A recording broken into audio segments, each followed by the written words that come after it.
আমি ওই solar light MLA কে বলি 4.5 বছর ধরে অনেক খেলা খেলেছে বাবা, এরপরে ডুগডুগিটা বাজাবো আর বাঁদরের নাল নাচাবো।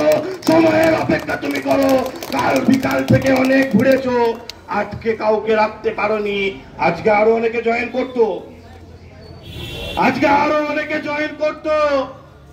কিন্তু আমরা দেখলাম এদেরকে একটু কষ্ট দিতে হবে, একটু দগদাতে হবে, একটু নাভির শ্বাসটা আর হার্টবিটটা সমিত্রকা আর দিবাকর ঘরামির তুলতে হবে। এটা হলো এই সপ্তাহে। পরের সপ্তাহে সোনামুখী আবার আসবো, আবার জয়েন করাবো, আমার বিজেপিকে ভাঙবো, আমার বিজেপিকে জানান দেবো, আমার দিবাকর ঘরামিকে দরজায় দরজায় ঘোরা করাবো। 4.5 বছর ধরে এরা মানুষের দরজায় ঘুরেনি, আজ মানুষের দরজায় নয়, নিজের দল বাঁচাতে, নিজের ঘর বাঁচাতে, নিজের পঞ্চায়েত বাঁচাতে এরা নিজ স্বার্থে দৌড়াচ্ছে।